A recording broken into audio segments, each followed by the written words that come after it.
Alors c'est ça que je dois prendre. Donc bonjour à tous.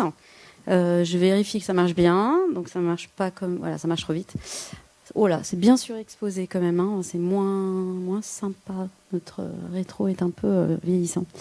Donc je vais me mettre un peu sur le côté. Bonjour à tous. Je suis Frédéric Pin. Je suis l'heureuse directrice de cette école. C'est un vrai plaisir pour moi de vous présenter, de faire une introduction de l'école. Bonjour à tous ceux qui sont en distanciel aussi. Et donc, comme je viens de vous le dire, parce que le distanciel n'était pas au courant, bienvenue dans l'antre de la création industrielle. L'objectif pour moi, c'est pas d'aller dans le détail de tous les cursus, parce que vous faites tous les étages et vous allez avoir la possibilité de découvrir bien en détail les cursus, mais c'est de vous parler, c'est quoi l'école, c'est quoi ce véhicule si incroyable, et de vous emmener dans cette histoire de l'école et dans cette pédagogie hors norme qui, encore aujourd'hui, n'a pas d'équivalent dans le monde. Alors je fais toujours un petit pari, je dis si vous trouvez exactement le même modèle à l'étranger, je vous offre le petit-déj pendant 6 mois tous les matins. J'ai encore jamais perdu mon pari en 4 ans. Je suis directrice de recherche aussi, donc j'ai eu l'occasion aussi de travailler beaucoup sur des modèles pédagogiques. Et ici, ce modèle pédagogique est totalement différent de ce qu'on peut trouver de par le monde. Alors, bienvenue dans l'antre de la création industrielle. Deuxième petit nom de l'ENSI pour nos élèves, c'est leur deuxième maison. Est-ce que vous savez pourquoi on appelle ça la deuxième maison ? Est-ce que les jeunes qui viennent là, qui sont intéressés, à moins que ce soit... Qui est intéressé par le concours de l'ENSI ? D'accord, très bien. Est-ce que vous voulez me dire pourquoi vous êtes venus ? Qu'est-ce qui vous a attiré ? C'est compliqué. Est-ce que vous savez comment fonctionne l'école ? À peu près ? Elle fonctionne comment ? C'est plus d'un travail avec tous les élèves, que ce soit de 5e à première année. Et du coup, c'est un cursus en 5 ans. Et je détaille. C'est très précis. Plus globalement, ce que je voulais vous signifier ici pour une entrée en matière, c'est que ici, c'est une école qui fonctionne tellement différemment que même ses horaires d'ouverture sont différents. C'est-à-dire ici, c'est une école qui est non-stop. Elle est ouverte la journée, elle est ouverte le soir, elle est ouverte la nuit, elle est ouverte le week-end, pour permettre à nos élèves de se plonger dans le processus de création et de ne pas être perturbés par le temps, une fermeture d'école à un moment où on est en plein dans son projet. Et donc, c'est une école qui fonctionne comme ça depuis 40 ans.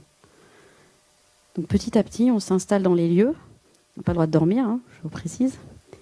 Mais ça devient un petit peu la deuxième maison quand on commence à être complètement installé sur des plateaux, etc. Et vous verrez, les lieux ont été créés aussi pour permettre cette sérendipité créative et cette installation dans son projet de design. Donc on va parler des projets de design aussi.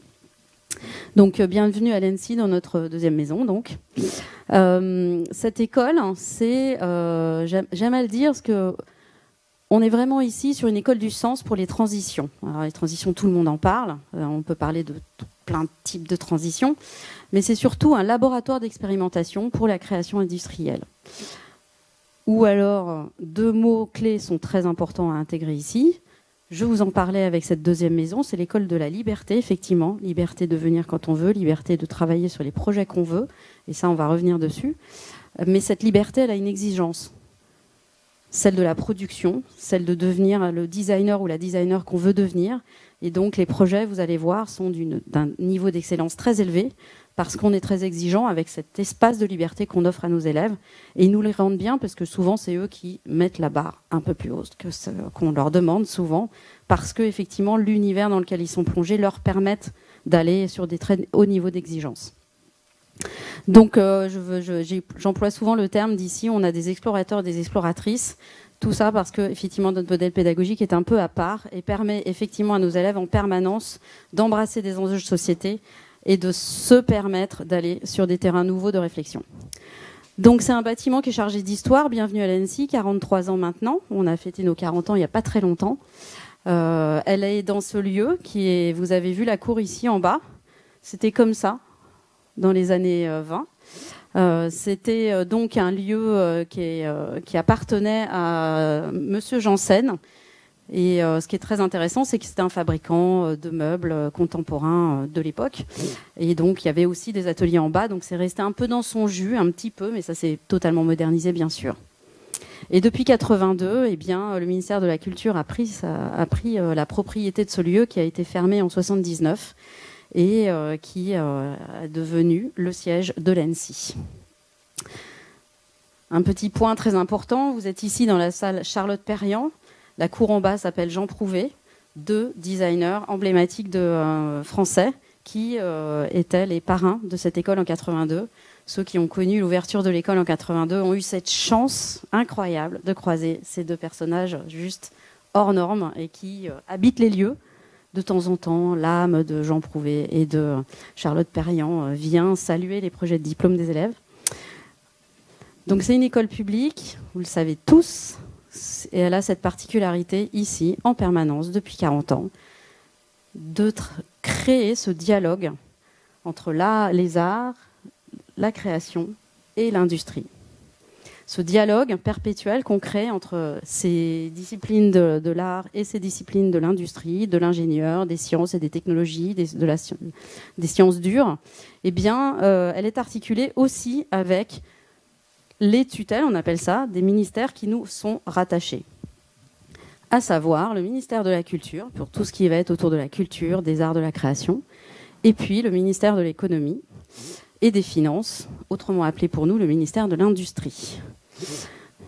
C'est très important pour nous, cette articulation, puisqu'en fait, en permanence ici s'opère cette dimension d'aller sur le territoire des imaginaires scientifiques et technologiques avec les imaginaires culturels et artistiques. C'est pas moi qui le dis, hein, c'est Pierre Musso, mais on profite pour faire une petite citation de ce grand personnage qui a beaucoup travaillé là-dessus. Alors ce dialogue entre la création et l'industrie, l'année dernière, on a rendu visible de façon totalement emblématique qu'est-ce que ça veut dire que quand l'univers de l'art et de la création rencontre l'univers de l'industrie. Donc je pense que vous avez tous reconnu ce que je vous montre derrière. Est-ce que quelqu'un est passé à côté de ça? Ok. Donc ici, vous avez Mathieu Lehanner, que j'ai invité pour la conférence de rentrée en septembre 2024. On ne pouvait pas passer à côté de ça. Qui est le créateur de la flamme olympique, de la torche de la flamme olympique, et aussi qui a collaboré avec les équipes d'EDF à la création de ce système technologique, de cette flamme d'un nouveau genre, de cette lumière d'un nouveau genre qui utilise la pulvérisation et d'un gaz, et qui s'est fait en collaboration avec une équipe de designers de l'ENSI au sein d'EDF. Donc là, on voit bien, et Mathieu Lehanner, par ailleurs, qui est aussi un ancien de l'ENSI, promo 2001, je crois. Et là, on voit bien, on a rendu visible comment l'art de la création, comment ces univers-là sont venus inspirer une réalisation hautement technologique, la nacelle et puis la montgolfière, pour ensuite donner du sens à quelque chose qui était très ancré, la flamme olympique qui va s'allumer au moment des JO et qui va s'éteindre à la fin des JO. Ils ont même voulu la continuer, mais Mathieu a dit non, moi c'est pendant les JO, ça continue pas. Donc c'est des projets qui viennent ancrer complètement notre dimension. Il est quelle heure? Écart, j'ai un quart d'heure. Ok. C'est vrai. Je vais aller.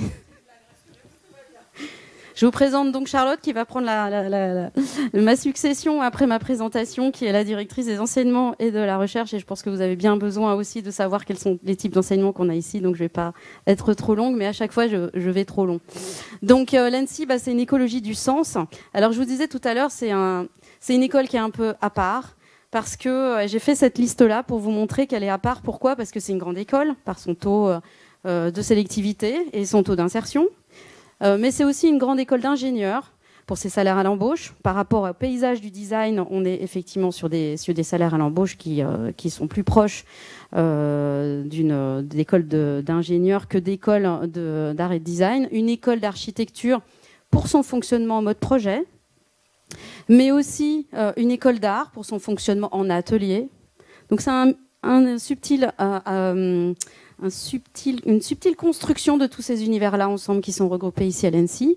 C'est aussi un laboratoire de recherche pour son modèle en expérimentation rigoureuse et puis exigeante, comme je vous le disais tout à l'heure, mais c'est aussi une entité d'innovation par son agilité. Plus de 30% des cours chaque semestre sont renouvelés au service des élèves parce qu'il y a un nouvel enjeu de société qu'il faut adresser, parce qu'il y a des champs qu'il faut qu'ils explorent plus, parce que les élèves nous demandent d'accéder à des nouveaux apprentissages. Donc c'est une entité d'innovation pour son agilité, son moteur de créativité et sa transformation. Et puis c'est aussi une structure de R&D, parce que vous le verrez, vous allez le découvrir au fur et à mesure que vous visitez cette école, eh bien on repense nos cours, nos formats de cours, on les revisite pour nous permettre d'être au plus proche de comment l'élève veut apprendre aujourd'hui. Et Dieu sait si au XXIe siècle, on n'apprend plus du tout comme au XXe siècle. Donc, je voulais revenir sur une définition du design, parce que je vous ai dit ici, c'est l'école du sens. Tout ce qui est produit ici fait sens dans la vie des gens. Ça, c'est une des définitions du design. Et on a un TOC en design, c'est qu'on a tous notre définition du design. Ma définition du design, c'est celle-là. Donc la définition du design, c'est la discipline de la conception du sens. J'aime beaucoup utiliser le mot sens parce qu'il est, sémantique, comment on dit, polysémique. Et en design, on aime bien la polysémie. C'est un peu l'ambivalence des imaginaires aussi. Je dis paradis, il y aura tout de suite associé dans votre cerveau l'inverse du paradis qui est l'enfer. Merci, noir, blanc, etc.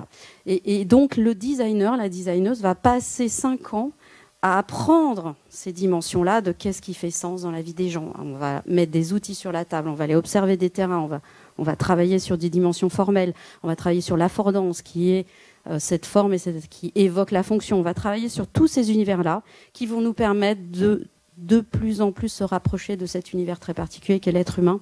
On ne peut pas faire le tour d'un être humain, on ne peut pas le décrire, mais par contre on peut essayer de s'en rapprocher un maximum. Et donc le sens, c'est très intéressant parce que ce mot-là, c'est à la fois quelque chose de très pragmatique, ça se calcule un sens, c'est une direction. Et on va donc aller sur les univers de l'ingénieur, de l'industrie, des sciences dures et des technologies. Mais c'est aussi une perception humaine. Et là, on est sur les valeurs de l'usage, de l'humain, des imaginaires, de la culture, de l'art, de la représentation, de l'esthétisme. Et donc, le design vient faire se rencontrer ces deux univers pour créer du sens dans la vie des gens et dans leur vie quotidienne. Ça bouge plus. Ouais. Ça a trop tourné alors. Je fais vite. Donc, ce que je voulais aussi, c'était vous dire que dans cette école, non seulement on a une philosophie de conception, on a des cours associés pour permettre effectivement à chaque élève d'adresser cette dimension du design, mais c'est une école engagée pour la société. Cet engagement pour la société, elle se fait à travers les productions des élèves, à travers des expositions. On a un lieu d'exposition qui s'appelle le BIS, qui est à Bastille, à travers des cours, à travers des formations, mais aussi des formations dédiées. On a une formation tout au long de la vie, c'est-à-dire une formation post-diplôme qui est dédiée au biomimétisme, qui vient aussi s'articuler à la formation initiale. Le biomimétisme, c'est quoi ? C'est quand les ingénieurs vont s'inspirer de la façon dont le monde vivant résiste, développe des technologies vivantes pour ensuite en créer des choses qu'on pourrait reproduire, nous, êtres humains. On a aussi tout un travail de réflexion sur des usages, des outils pour être au plus proche de solutions citoyennes. Et ça, c'est ce qu'on appelle la chaire innovation publique, qui est une chaire de recherche, mais aussi de formation et aussi de conception citoyenne qui permet effectivement, et là on travaille avec Centrale, on travaille avec Sciences Po, avec l'école polytechnique et avec l'INSP qui est l'ex-ENA, l'école de l'ENA, et on travaille ensemble pour travailler sur les politiques publiques qui vont être la plus proche de la vie des gens. Et puis bien sûr les projets des élèves et des diplômes. C'est une école engagée aussi en son cœur. La diversité, l'inclusion est quelque chose qui nous est très important à l'école. Pour ça, on a tout un tas d'articulations au sein de l'école pour permettre cette réflexion sur l'inclusion. On est partenaire de la Fondation Culture et Diversité, donc on accompagne des populations d'étudiants et de lycéens qui ne seraient pas venus forcément facilement à ce type de formation, qui sont les formations aux grandes écoles et cursus longs, qui accompagnent ces étudiants pour permettre de rentrer dans ces écoles qui ne seraient pas forcément fléchées dans leur parcours professionnel du fait de leur localisation territoriale ou de leur origine sociale. Et on est en partenariat avec la Fondation Culture et Diversité depuis plus de 20 ans maintenant. On vient de rentrer dans un nouveau partenariat avec la Fondation C'est Génial, que je trouve très génial. Et ils ont bien trouvé leur nom parce qu'en fait, c'est une fondation qui organise des visioconférences, des centaines de lycées en même temps, pour présenter un métier. Et donc ça nous permet, nous, d'aller capter, d'aller pitcher, de présenter le design, qui n'est pas un métier connu non plus partout, avec des élèves et puis des anciens. On monte des binômes, des trinômes comme ça, et ils pitchent à des lycéens leur métier. Et ce qui est sympa, c'est que la dernière fois, on a pu atteindre 600 élèves en même temps, avec un petit échange, etc. Et non seulement c'est bien pour nos élèves de faire ce type d'exercice, mais en plus, ça nous permet de parler avec des lycéens directement. En interne, on a des commissions, égalité, lutte contre la discrimination et le bien-être, qui sont avec des membres du personnel et des élèves. C'est une école engagée parce que les élèves sont très présents aussi dans la gouvernance de l'école. Commission transition, une fondation culture et diversité, qui nous permet effectivement de travailler sur tous les sujets cœur dans le développement de la société. Alors demain, ça c'est bien dommage que ce soit aussi abîmé. Mais c'est pas grave, je vais vous le dire à l'oral. Donc, je vous l'ai dit tout à l'heure, c'est ici à l'ENSI 2 univers, l'univers de l'art et de la création, l'univers des industries. Et là, j'ai fait un recensement de tous les métiers où vont partir nos élèves demain. 130 ont été référencés. Ici, c'est une école généraliste. On n'est pas sûr, on ne va pas choisir en arrivant.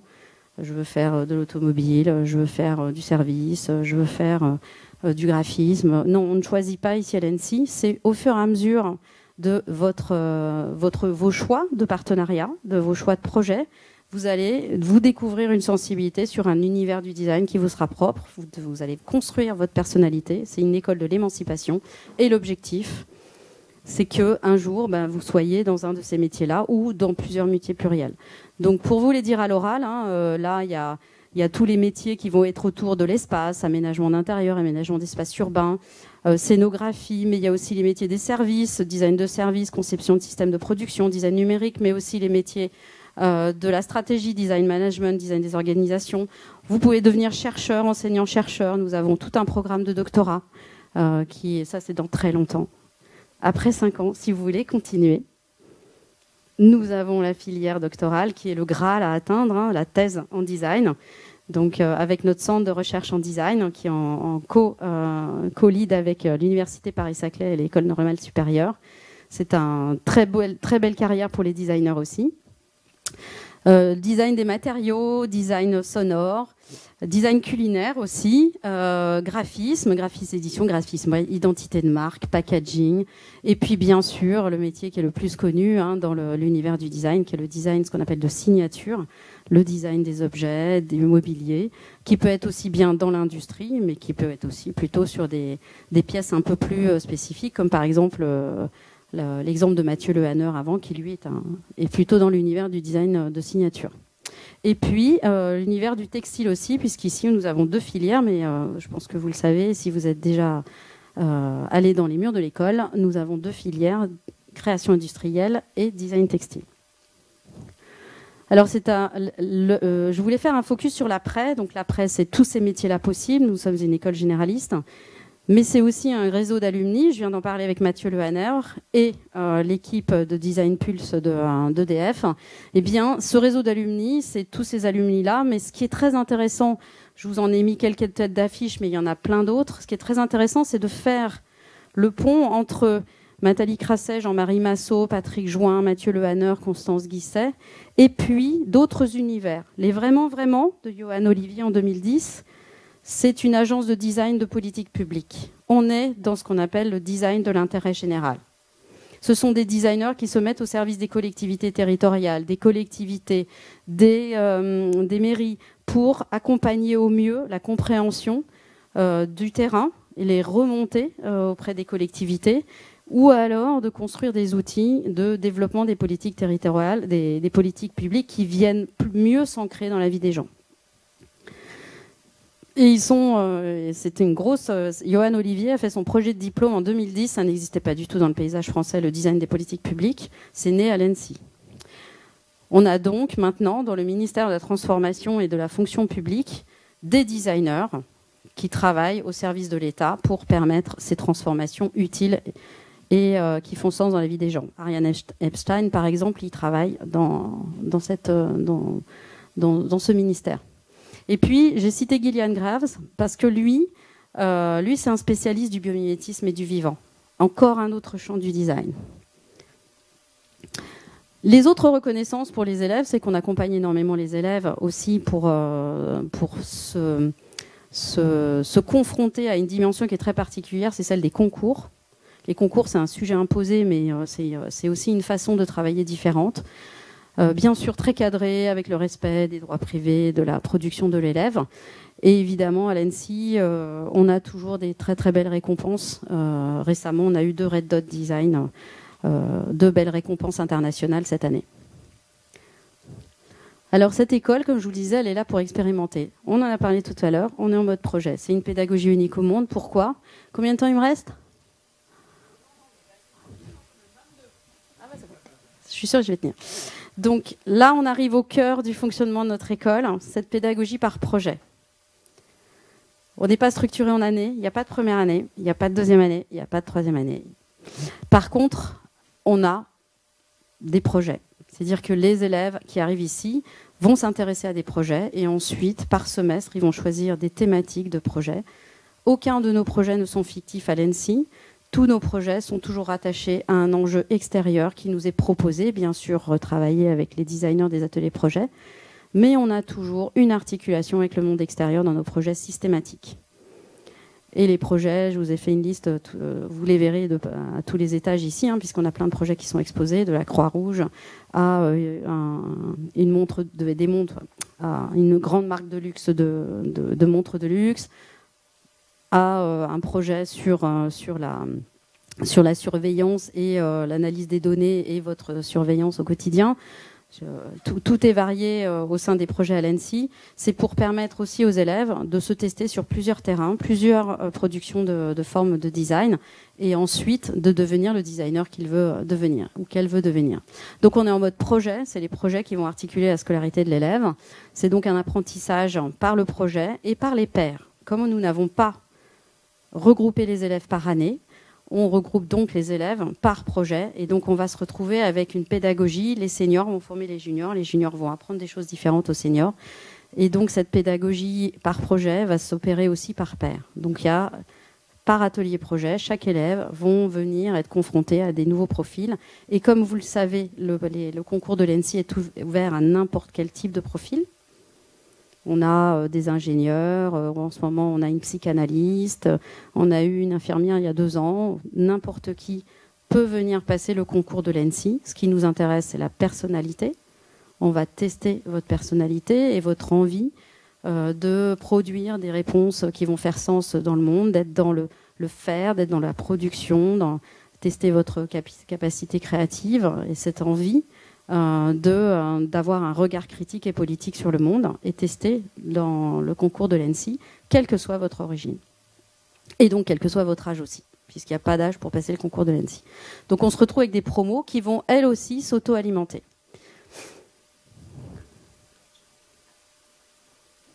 Alors, quelques chiffres rapidement. L'ENSI, c'est 4 lieux.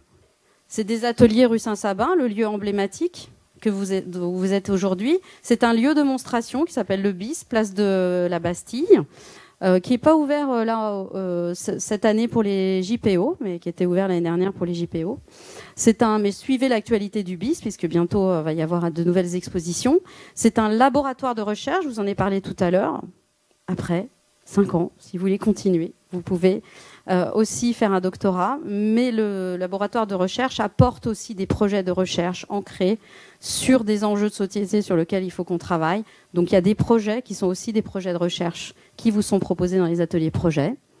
Et par exemple, là, vous allez voir sur un atelier ce qu'on appelle le legal design. C'est quand et ça, c'est un champ prospectif très nouveau dans l'univers du design. C'est-à-dire, c'est quand les designers s'intéressent à la conception des lois.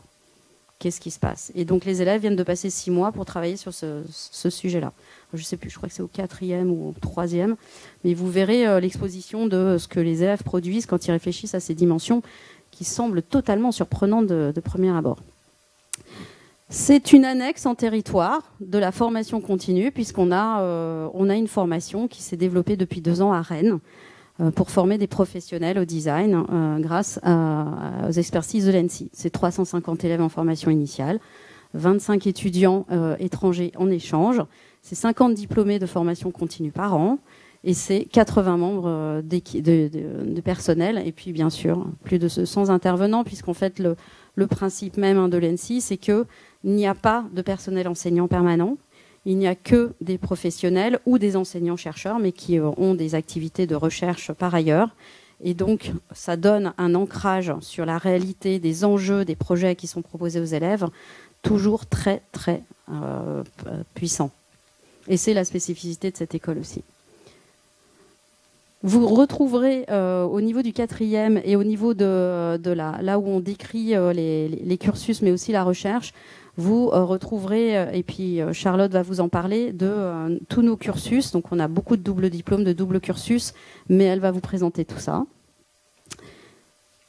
J'accélère un petit peu. Je vous ai dit tout à l'heure, le réseau des partenariats industriels, institutions, ben voilà, ça c'est un exemple. C'est un exemple, mais bon, je pourrais multiplier par 1000 en fait, puisque depuis 40 ans, on a toujours fonctionné comme ça, avec une vingtaine de partenariats par an. Donc imaginez le nombre de partenaires qu'on a eu. Et l'intérêt, c'est effectivement de permettre de montrer et de proposer une offre plurielle à l'élève tous les semestres pour qu'il puisse petit à petit aller sur tous les territoires du design. Et je vous ai dit, il y a 120 territoires possibles d'expression du design, 130. Et donc d'aller explorer tous ces territoires et de découvrir l'endroit où il sera le plus pertinent et là où il sera le plus engagé.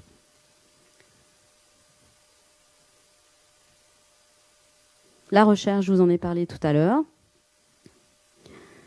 Je vais juste vous faire une petite spécificité de cette dimension-là de l'ENSI dans son écosystème d'autres écoles et d'universités. L'ENSI, ce n'est pas un petit monde à part. L'ENSI, c'est une école qui est installée dans un territoire, Île-de-France, français, mais aussi qui a beaucoup de liens académiques avec d'autres universités. Donc l'ENSI, elle est partenaire stratégique de l'Université Paris-Saclay. Ça nous donne une ouverture sur un monde de la recherche de Plateau-Saclay extraordinaire. Le partenariat qu'on fait sur le legal design se fait avec la fac de droit de Sceaux de l'Université Paris-Saclay. Par exemple, ça permet du coup d'avoir des projets où on va mixer des élèves qui jamais se seraient rencontrés en temps normal. On va avoir un partenariat avec des projets qui viennent de master de droit avec des designers. Et pendant 6 mois, ils vont bosser ensemble sur des enjeux de société. Le sujet ici, c'était la surveillance. Ça nous apporte ça nous apporte beaucoup d'autres choses. Ça nous apporte aussi, par exemple, nous sommes membres stratégiques et partenaires de l'Alliance Sorbonne Université.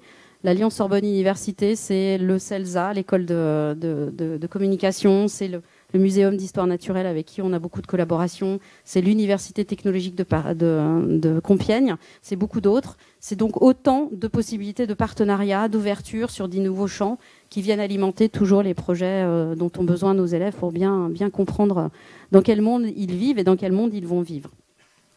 Donc cet écosystème, je vous ai parlé de la chaire innovation publique tout à l'heure, elle est grandement importante pour apporter des nouveaux projets, mais elle est grandement importante aussi pour l'insertion professionnelle, puisque par exemple avec Sorbonne Université, on est membre de cet appareil un peu bizarre qui s'appelle la Satlutech, il faut s'y connaître.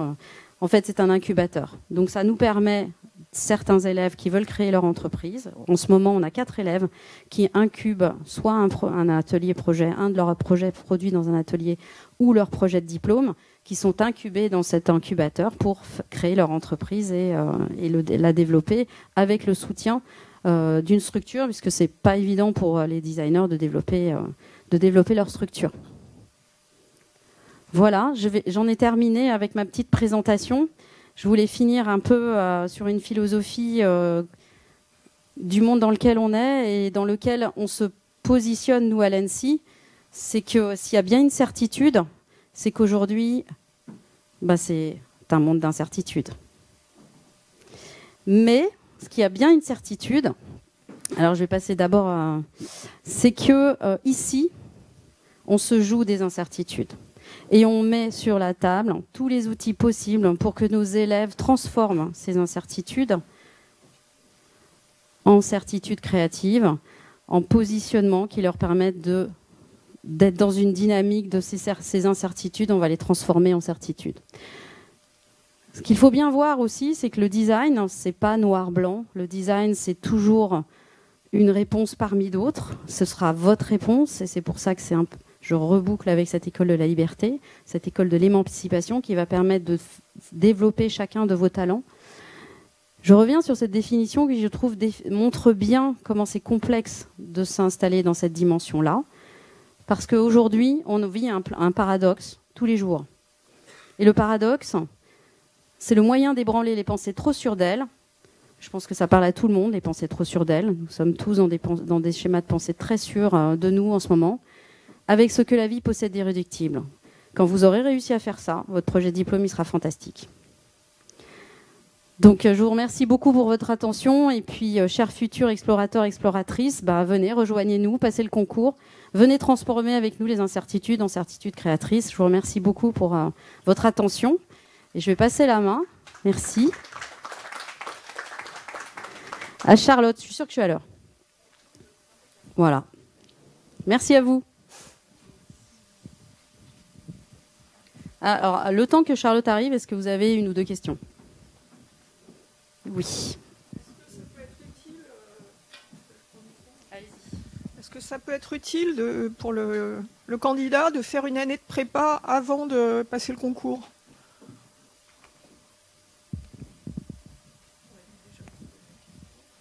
Est-ce qu'elle veut répondre, la directrice des enseignements et de la recherche ? Est-ce qu'on est d'accord sur la réponse ? Non, c'est pas utile. Alors, on ne dit pas non plus que c'est déconseillé, comme certaines écoles d'archi peuvent le dire, mais c'est un peu on est un peu le McDonald's du design. Venez comme vous êtes. C'est clair. Non, mais tu vois, parce que Frédéric Pain a terminé sur une photo de sportive. Moi, je ne suis pas sportive du tout, donc voilà, je suis un peu plus alignée avec le McDo le samedi midi. Mais non, vraiment, c'est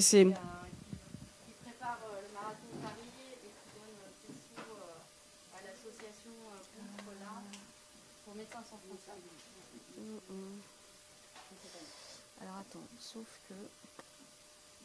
Autre question ? Est-ce que il y a des élèves qui le passent plusieurs fois ? Oui. Combien de fois ? Jusqu'à 3 fois. Ah, jusqu'à 3 fois. Et à quoi même pas ? Est-ce que j'ai... Ah ben non, j'ai même pas la partie. Elle est parfaitement là où il faut. Elle a réussi exactement. Il n'y a pas longtemps. Ouais, après, là, ça va être dans maturité. Si, il y a là. Il a changé, en fait...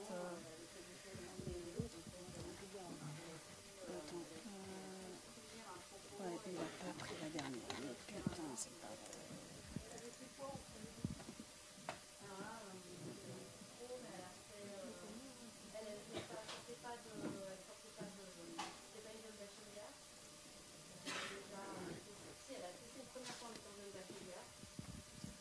Après, elle a fait l'école de Reims, je crois.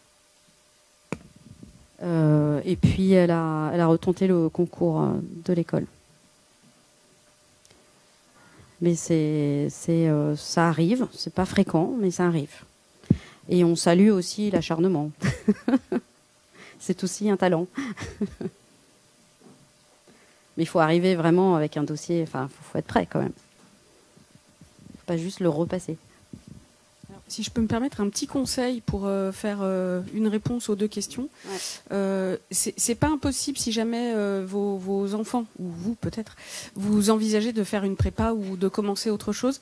C'est pas absurde, malgré tout, de tenter le concours. Alors le concours peut toujours évoluer, mais je pense que dans tous les concours, la première fois est un peu angoissante.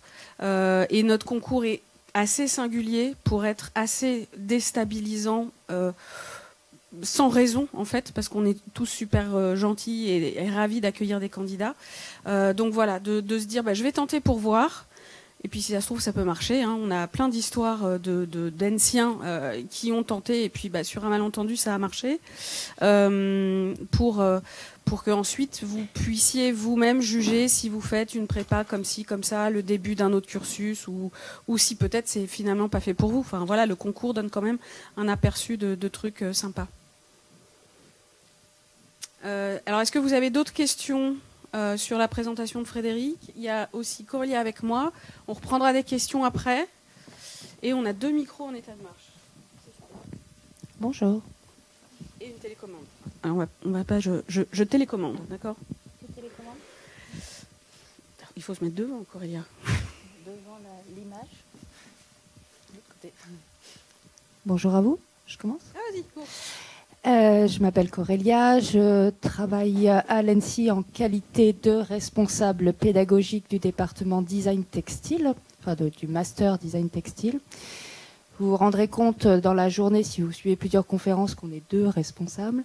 Mais là, on va parler justement de pédagogie. Et on a souhaité, avec Charlotte, vous présenter présenter notre travail ensemble, puisque l'idée, c'est qu'il y a 2 formations master dans l'établissement, mais les 2 formations accueillent les élèves avec le même cadre, au sens de philosophie de l'école, au sens de structuration des études, au sens d'organisation générale. Et évidemment, il y aura des différences sur les contenus, mais au niveau de la forme, on est un établissement avec des valeurs et une organisation commune. Donc moi, c'est Charlotte Poupon, je suis directrice des enseignements et de la recherche. Et en fait, pendant la présentation, on va faire un focus plus particulier sur les enseignements, parce que pour ceux et celles d'entre vous qui ont suivi la présentation de Frédéric Pin, vous devez vous dire mais comment on arrive à faire tout ça, à sauver le monde en 5 ans? Donc on va commencer à vous expliquer comment sauver le monde en 5 ans. Évidemment, je plaisante, mais pas complètement. Et ensuite, pour des choses plus précises de cursus, de comment se déroule la scolarité, en fait, c'est tout le programme des autres conférences. Donc on rentrera pas dans les détails à chaque fois, puisqu'il y a, on fait pas ça toute seule, on a toute une équipe qui le fait évidemment avec nous. Mais là, comme ça, c'est pour donner un aperçu très général.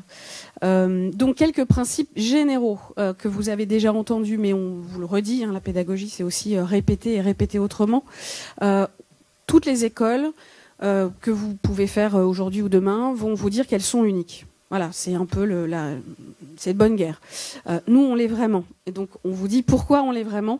Alors, la pédagogie par projet et tout, on va y revenir, bien sûr. On n'est pas les seuls à le faire. On le fait très bien, bien sûr. Mais ce qui fait vraiment le truc totalement exceptionnel dans le paysage de l'art appliqué et dans le paysage de l'enseignement supérieur français, à part l'école 42 en informatique, c'est qu'en fait, toute notre pédagogie, notre scolarité, nos cours, nos ateliers de projet, tout, sauf la phase diplôme qui est l'ultime année à l'ENSI, c'est qu'en fait on est dans un mélange des profils, des seniorités et des positionnements. Alors le profil, vous êtes terminal STD2A, vous êtes psychiatre en reconversion professionnelle, vous êtes ce truc barbare AGG SP qui de mon temps s'appelait SES et un petit peu avant s'appelait terminal B. Je pense qu'il y a encore des terminal B dans la salle. Venez comme vous êtes, c'est au-delà de la blague McDonald's, tous les profils nous intéressent, mais parce que tous les profils sont pertinents pour le design. C'est pas juste notre faute de commerce en fait, c'est vraiment notre raison d'être. Les seniorités, oui, effectivement, une terminale, pour peu qu'elle soit un petit peu en avance, n'a pas le même âge que quelqu'un en reconversion professionnelle. Eh ben, on sait parler aux 2 en même temps aussi. Donc, on vous mélange dans tous les formats pédagogiques qu'on va vous présenter. Et puis, les positionnements, c'était les dernières slides de Frédéric Pin sur les métiers qui vous attendent derrière, les métiers qui vous attendent ou les métiers que vous allez aussi créer vous-même, parce que l'innovation sociale, avant 2010, l'innovation, design des politiques publiques, ça n'existait pas. Ce sera à vous de la créer. On dit déjà sur le monde du travail, je crois qu'à horizon, 10 ans, la moitié des métiers n'existent pas encore. en fait, la moitié des champs à explorer par le design ne sont pas encore explorés. Donc ça, c'est vraiment, pour le coup, aucune autre école ne fait ça. Et ça produit des choses totalement exceptionnelles. Alors, le cursus est individualisé, puisque là, on est quasiment dans une sorte de tableau à triple entrée. Le profil, le positionnement, la seniorité. Il y aura une conférence plus spécifique sur le parcours, mais en gros, je vous montre comment on fonctionne. C'est une première étape. Là, c'est une catégorie 1. C'est pour ceux qui sortent de terminale. Vous êtes avec nous pendant 5 ans, si tout va bien. Il peut y avoir des petits accidents de parcours, comme partout ailleurs. Ça n'est jamais vécu comme un redoublement, puisque voilà, l'offre est renouvelée, etc. Donc vous n'allez jamais avoir à refaire un truc. Vous continuez, voilà, vous continuez à vous former et à vous augmenter. Mais donc on est ensemble pour les terminales, on est ensemble pour 5 ans. Vous enlevez, donc ça c'est les années. Là c'est de la mécanique enseignement supérieur un peu barbare, système de crédit européen. Regardez sur Google, il va vous expliquer. Mais c'est aussi comme ça qu'on comptabilise le temps et que vous avez passé et les cours que vous avez validés.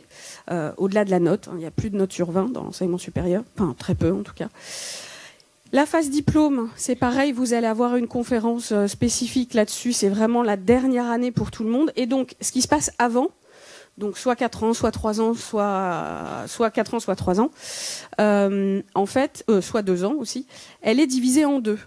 Donc phase 1, phase 2. Les attendus ne sont pas exactement les mêmes en fonction de phase 1, phase 2, ni forcément exactement les mêmes en fonction de votre profil, votre seniorité et votre positionnement. Voilà, puis en dessous, on a mis les semestres, puisqu'on est dans une validation par semestre.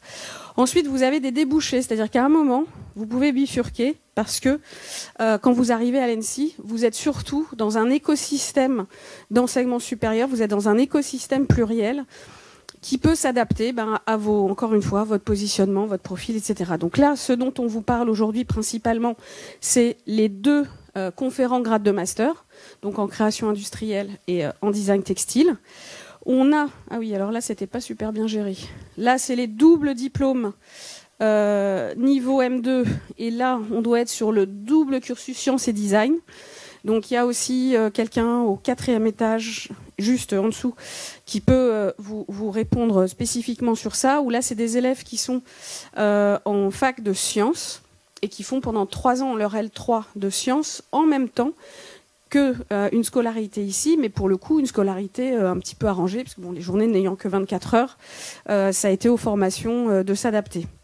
À la fin de leur 3e année, vous voyez, on arrive ici, là, hop, à la fin de leur 3e année, dans le meilleur des cas, quand tout se passe bien, ce qui est très souvent le cas, les élèves valident une L3 en sciences et ont un certificat d'école, ce n'est pas un bachelor, c'est un certificat d'école en design, qui leur permet ensuite de poursuivre. Alors, ils reviennent un peu en dessous parce qu'il faut qu'ils rattrapent ce mi-temps qu'ils ont eu, mais de poursuivre éventuellement pour faire leur diplôme à l'ENSI. De la même façon, on a plein, ça fait un peu bizarre de dire comme ça, mais on a des M2 d'ingénierie avec Centrale, avec les AM. On a un double diplôme aussi avec l'ENSAPB en architecture pour, au bout de 7 ans d'études, être à la fois architecte et à la fois designer. Et puis à un moment, si on va, donc ça c'est ce qui peut vous attendre assez tôt dans le cursus, voire au niveau de Parcoursup, le sciences et design, là il y a vraiment un enjeu de vous identifier auprès de Antoine Duro qui gère la scolarité, qui vous expliquera comment éventuellement candidater là. Puis si on se projette plutôt en fin de parcours, en fait vous pouvez bifurquer, on va retrouver les bifurcations dont je vous parlais ici, Master 1, Master 2, Doctorat. Pour aller faire ça donc avec le CRD, le Centre de recherche en design, qui est vraiment notre école doctorale. Voilà. Pour tout le monde, une fois que vous êtes diplômé, et pour ceux qui ont connu les terminales B, voire les terminales SES, on a aussi, au 2e étage ici, master spécialisé, donc c'est de la formation tout au long de la vie. Donc là, c'est vraiment pour changer de carrière, faire une remise à niveau, à la fois en création et technologie contemporaine, innovation par le design ou biomimétisme. Voilà, à peu près l'écosystème dans lequel vous pouvez déambuler quand vous nous rejoignez à l'ENSI. Alors, Qu'est-ce qu'on fait quand on est à l'ENSI? Donc Frédéric Pain l'a dit tout à l'heure, il y a déjà de nombreux territoires à explorer. On ne fait pas que des chaises en bois. On ne fait surtout pas que des chaises en bois. Et moi, ce que j'aime à dire, c'est que le design n'est pas non plus un adjectif. C'est la base, c'est le centre d'une pratique, d'un esprit et d'un métier.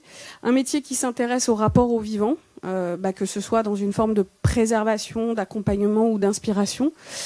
Évidemment, tout ce qui est la santé, dans le rapport utilisateur, la démocratie sanitaire, qu'est-ce qu'on a à apporter comme regard de care. Moi, je pense qu'on peut rapprocher le design d'une discipline du care avec un C majuscule. Les espaces publics, la mobilité, l'aménagement. Et puis l'aménagement, oui, un petit peu des chaises quand même. Mais bon, les chaises sur lesquelles vous êtes assis ou assises sont des chaises dessinées par des anciens. Une fois qu'on a un peu vu les territoires dans lesquels on veut déambuler en tant que designer, les livrables restent pluriels. C'est-à-dire que si, par exemple, vous parlez de la santé, on peut très bien, dans la santé, designer un lit d'hôpital. Donc, on va être dans le produit à destination de la santé. On peut peut-être designer un service, c'est-à-dire un nouveau trajet patient, une nouvelle prise en charge de patient. On peut peut-être designer, alors l'édition, là, oui, il y a quelqu'un, alors j'ai malheureusement oublié son nom, qui produit des fauteuils roulants en bois. Là, on va être plutôt dans une forme d'artisanat. C'est pas le geste industriel avec un passage à l'échelle incroyable, mais donc il est sur un terrain de santé, mais plutôt dans un design d'édition, ou si on est sur un dispositif numérique de suivi d'un indicateur vital XY, on va être dans quelque chose du numérique. Bon, je vous donne juste cet exemple, mais en fait, à chaque fois, le terrain sur lequel vous agissez ne dit pas forcément comment vous allez agir sur ce terrain et quel va être le livrable. Et ça, c'est vraiment les élèves en permanence qui ont à se positionner sur le terrain, donc en fonction des ateliers de projet qu'ils choisissent. Et très souvent, le partenariat pédagogique qui est fait avec un partenaire, avec un industriel, laisse la liberté aux élèves de se positionner en termes de livrables. Et donc, à chaque instant, à chaque semestre, c'est vraiment à l'élève de questionner tout ça. Il y a évidemment le rapprochement, la mutualisation qui augmente avec le temps entre la création industrielle et le design textile. Et donc tous ces principes qu'on vient d'énoncer, et puis tous ceux qui suivent, évidemment, s'appliquent à la fois aux élèves qui sont suivis par Corelia ou alors aux élèves en création industrielle. Ce qui est hyper important, si vous ne connaissez pas encore complètement l'enseignement supérieur, c'est que les deux diplômes-là dont on vous parle, ce sont des diplômes conférant grade de master. Que vous fassiez à l'ENSI ou une autre école, je vous en supplie, sachez où vous mettez les pieds. Ne vous faites pas vendre un master, E-RE, pour un master. Ne vous faites pas vendre un bachelor pour une licence. Regardez. Encore une fois, c'est quelque chose de très concurrentiel. On n'est peut-être pas à l'école qui finalement vous convient. Ça peut arriver. Mais voilà, on voulait juste un petit focus. Donc nous, on est une école publique, double tutelle, culture, industrie. Et nos diplômes sont tout à fait reconnus. Et pour avoir ce petit stickers qu'on met ou qu'on met pas d'ailleurs sur nos documents, il ne s'agit pas de payer. Il s'agit de passer par des procédures d'accréditation absolument insupportables. Je ne sais pas combien de pages on a écrit, où on décrit la pédagogie, on décrit tout ce qu'on fait, on décrit les attendus, les validations, les dispositifs, etc. Et donc, quand vous voyez ce petit symbole, c'est que ça, vous pouvez y aller tranquille, que ce soit ici ou ailleurs. Alors, organisation des enseignements. Il y a plusieurs façons d'apprendre. Une fois qu'on a dit qu'on apprend par le faire, bon, d'accord, si je vous donne un marteau, vous allez vous amuser 5 minutes, et puis après, qu'est-ce que j'en fais ? Donc, pour répondre à ces différentes façons d'apprendre, qui sont, encore une fois, je radote, adaptées à vos profils, à vos envies, à votre seniorité, il y a plusieurs formats de cours. Quand vous êtes au lycée, vous voyez à peu près à quoi ressemble un cours de maths, vous voyez à quoi ressemble à peu près un cours de physique, vous allez en atelier ou je ne sais pas où, cours de dessin, il ne faut pas oublier les crayons, le papier. Bon, nous, on a plusieurs formats. Atelier de projet, c'est pareil, je pense qu'il y aura des présentations dessus, c'est ce qui va occuper la moitié de votre semaine, la moitié de votre pédagogie, on va voir juste après. Des workshops, c'est sur une semaine, parfois 2, mais c'est plus une semaine intensive où vous ne faites que ça, qu'un projet. Évidemment encadré par un designer et avec d'autres élèves. Les cours, c'est ce qui se rapprocherait le plus, mais encore une fois, on est quand même dans une école de design. Les cours, c'est ce qui se rapprocherait le plus de ce que vous avez pu connaître. C'est dans une classe avec des tables et des chaises.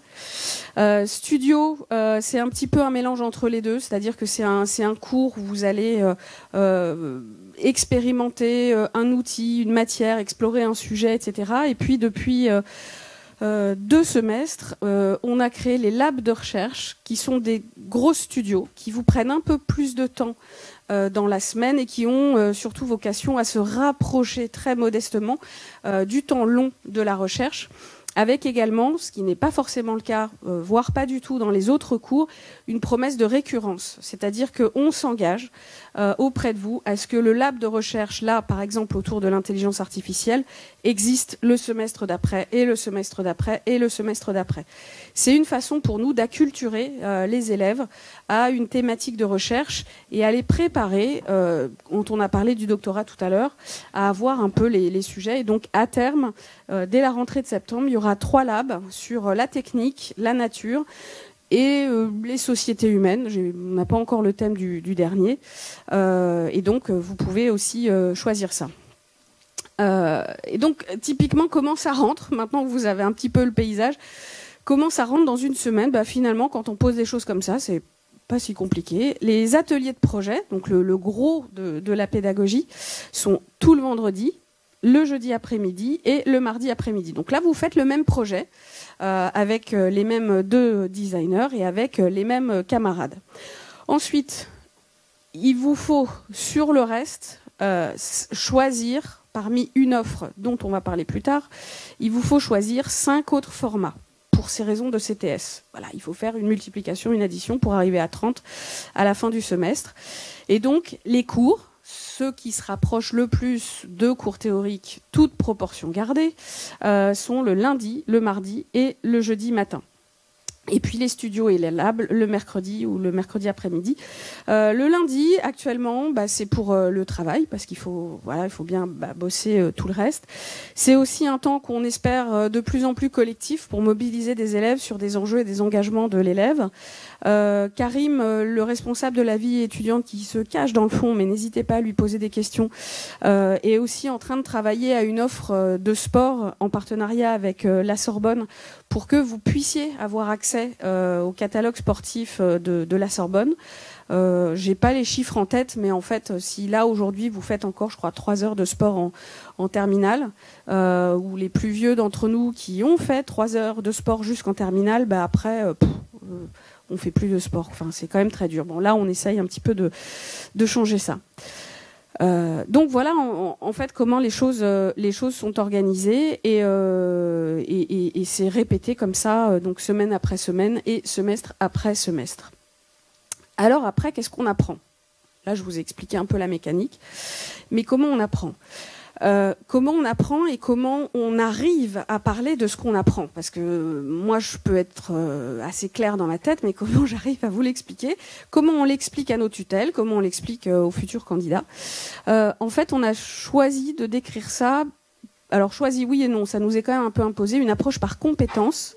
Quelles sont les compétences de nos élèves à la sortie? Et puis, c'était plutôt pas mal parce que ça s'articulait avec ce que moi j'ai appelé des moments de projet. Et je mets moment entre guillemets pour que ça résonne avec le verbe articuler. C'est comme si vous avez fait de la physique, c'est le moment d'une force, c'est vraiment le point d'articulation de la force. Et donc c'est là où il se passe quelque chose en termes de conception. Donc en termes de moment de projet, tous les projets, à un moment, ils sont pensés. Ça paraît bête, mais c'est bien de le dire. Voilà, donc vous voulez dessiner une chaise, allez, allons-y, pour la dernière fois. Il faut la penser, la chaise. À quoi elle ressemble. Si vous êtes au Japon, parce que franchement, il faut faire une chaise.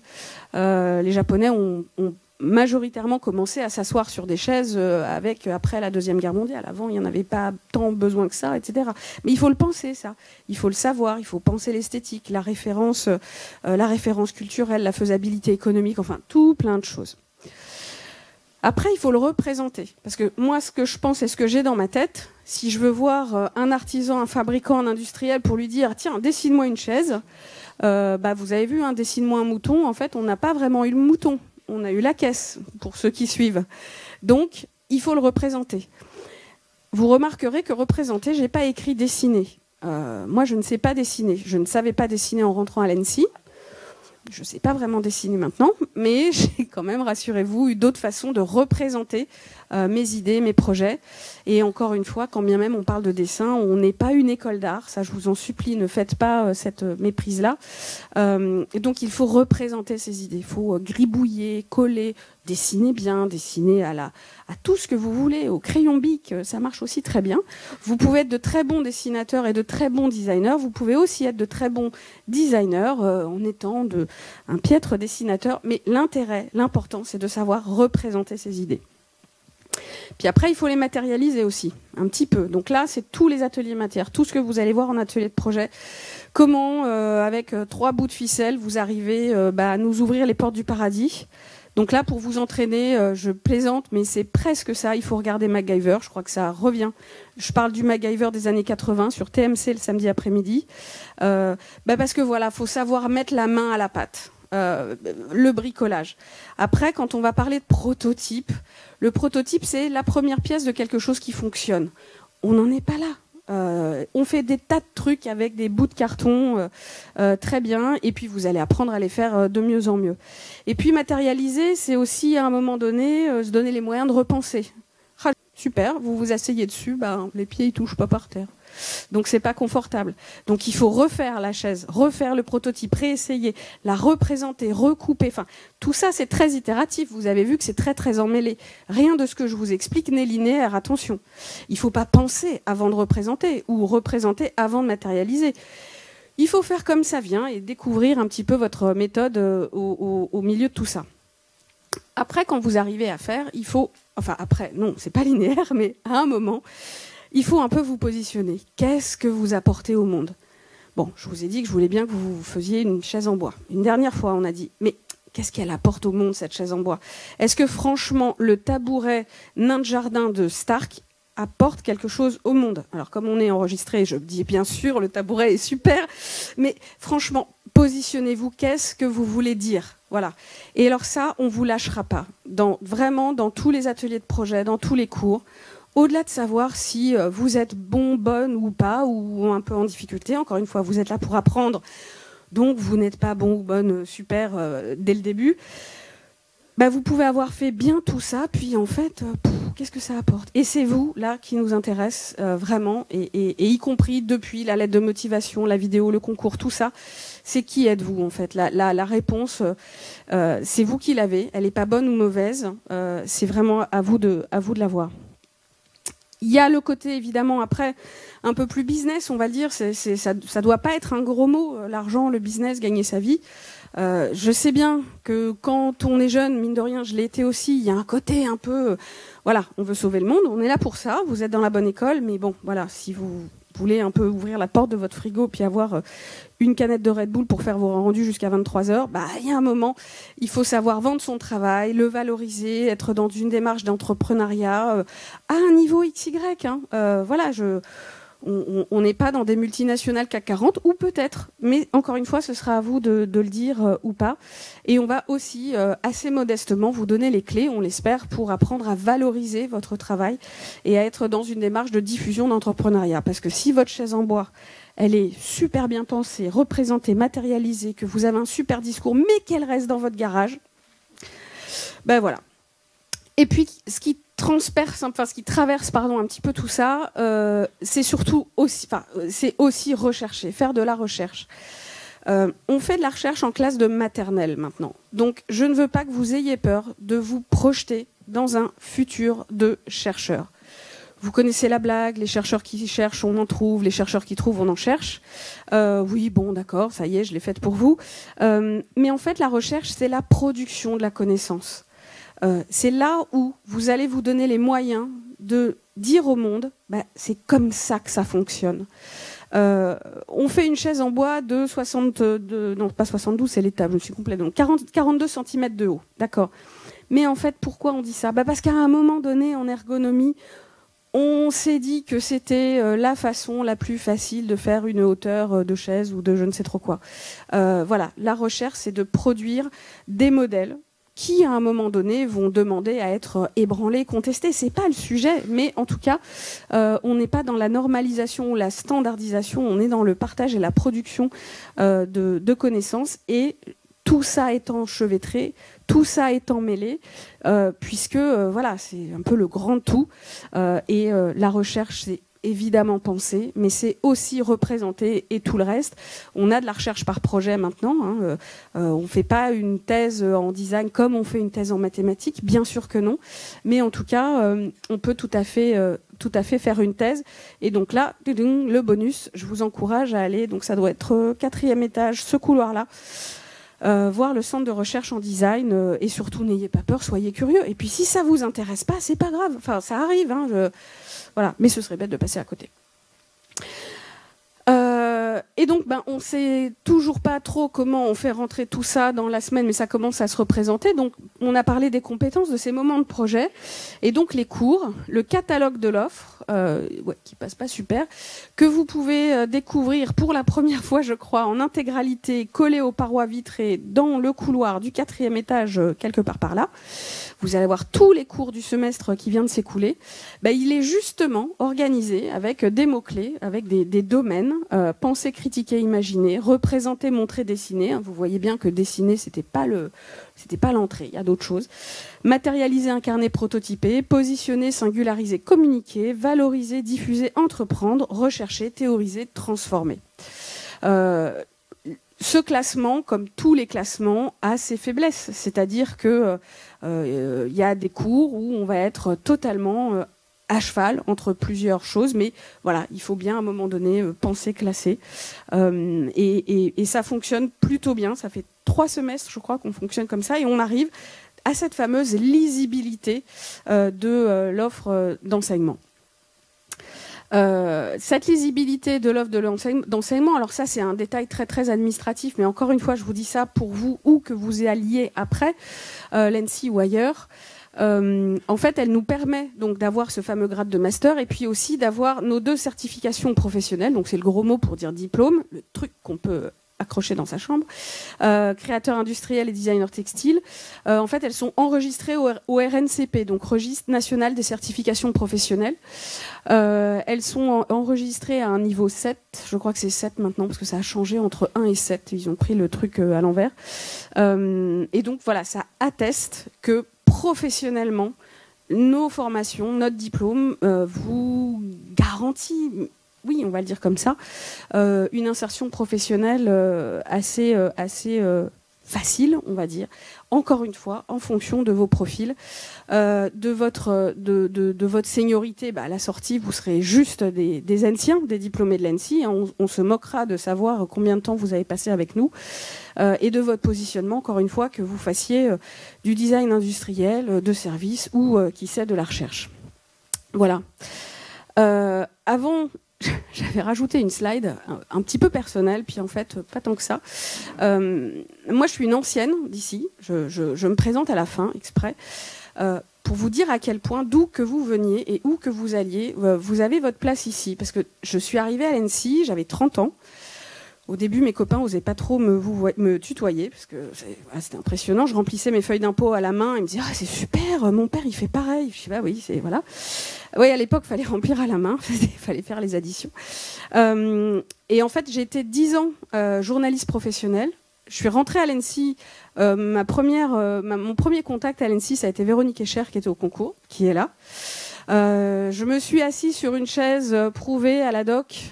Et là, quand vous posez vos fesses sur une vraie prouvée, vous avez compris ce que c'est qu'une vraie chaise en bois. Et puis, les autres n'ont plus aucune importance. Je devais faire 3 ans ici. J'en ai fait 4,5 parce que, entre-temps, j'ai eu un enfant. À 30 ans, voilà, il y a des horloges qui tournent un peu plus vite que quand on sort du bac. Et pour mon projet de diplôme, je suis partie en Antarctique. Donc, en fait, bêtement, je voulais vous partager une photo qui a été prise en 2010, jour pour jour. C'est pas moi qu'il fallait regarder sur la photo, c'était mon drapeau d'expédition où il y avait le logo de l'ENSI dans la base du Mont d'Urville. Donc en fait, toutes les écoles de design veulent vous dire qu'elles sont uniques. C'est de bonne guerre. Je l'ai fait dans une autre école avant, puis peut-être je le ferai ailleurs après, peu importe. Mais franchement, l'ENSI, c'est la seule école qui est capable de signer une convention de stage pour vous envoyer sur Mars le moment où on pourra le faire. Sérieusement, ma convention de stage, elle a été signée par le directeur de l'époque pour m'envoyer en Terre Adélie. C'est au pôle Sud, hein, c'est pas au pôle Nord. Voilà, donc venez dessiner des chaises en bois si vous voulez, mais sérieusement, venez faire autre chose, parce que l'ENSI, c'est tout le reste. Et voilà. Et merci, je réponds à vos questions, et je souhaite vous voir en septembre, quel que soit votre bac, AGGSP, SES ou même les bacs B, on prend tout.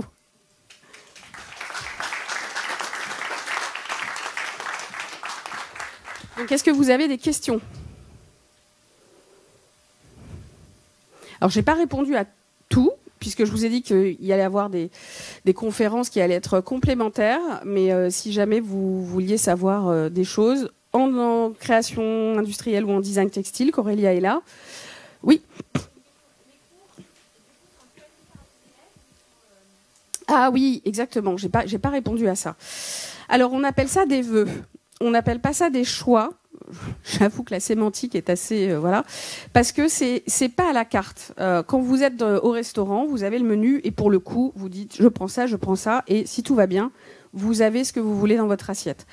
Comme il n'y a pas de promo, tous les cours, alors je vais pas il y en a 70, hein, donc je vais pas les lire, mais allez dans le couloir là au 4e étage, vous allez avoir l'intégralité des cours sont proposés à l'intégralité des élèves qui font ce qu'on appelle des vœux, et par créneau, alors je vais reprendre ça, voilà, par créneau. Les cours du lundi matin, il y en a quoi, 7, 8, 9 à peu près, ils vont faire des vœux. Premier vœu, deuxième vœu, troisième vœu. Idem pour les cours du mardi, idem pour tous les créneaux possibles, ils font de 1 à 3 vœux. Et ensuite, il y a une baguette magique, ou presque, qui s'appelle la régulation, alors qui n'est pas un algorithme informatique, qui est un algorithme très très humain, et qui, en fonction du temps qui vous reste à faire à l'école, en fonction de votre profil, et en fonction de ce qu'on sait de vos besoins, et je vous dirai comment on le sait après, va réguler les élèves. C'est-à-dire que vous pouvez demander premier vœu, je veux faire 3D old school, donc ça c'est un cours du mardi matin. Et puis, comme vous avez encore beaucoup de temps à passer à l'école, vous allez avoir la possibilité d'avoir ces compétences à un moment. Vous n'êtes pas prioritaire sur quelqu'un qui aurait qu'un seul semestre de cours à faire. Et donc ce mécanisme de régulation, il est sur absolument tous les formats. Atelier de projet, c'est pareil. Vous n'allez pas où vous voulez en mode caprice. J'ai dit ça. Non, c'est vraiment un consentement entre donc l'élève et ce qu'on appelle l'accompagnateur. Alors il me manque vraiment une slide, mais en tout cas chaque élève est accompagné par un membre de la pédagogie. Donc soit les enseignants qui sont aux ateliers matières en bas, soit les coordinatrices de phase qui vont faire des conférences aussi, soit la responsable des partenariats académiques qui accompagne aussi des élèves, ou moi, ou Corélia, enfin voilà, on a tous, moi je crois que j'en ai une dizaine. Et donc c'est une discussion, qui tu es, toi, où tu veux aller, toi, enfin moi je les vous vois, les élèves, mon côté un peu à l'ancienne, hein. Et comme ça, on régule, enfin déjà on suggère aux élèves, on leur explique que non, il n'y a aucune raison pour la 3e fois, ils prennent tel ou tel cours. Et puis peut-être il y en a. Enfin moi, de mon temps, j'ai fait croquis de nu pendant quasiment 4 ans. Mais je le prenais en plus à la fin. Parce que, voilà, comme je vous dis, je ne savais pas dessiner, il fallait que j'essaye. Bon, je n'ai pas réussi, mais j'ai essayé très fort. Voilà, il n'y a pas de réponse toute faite à un vœu peut-être étonnant d'un élève. Et à chaque fois, c'est vraiment du temps qu'on prend en individuel. On est vraiment dans un accompagnement individualisé des élèves. Si tu te rapproches, c'est que tu fais ta conférence, c'est ça? D'accord. Ah, c'est moi qui ai été en retard, en fait. Frédéric était à l'heure et c'est moi qui est incroyable. Alors, encore une question et après, je laisse la parole à Véronique Escher.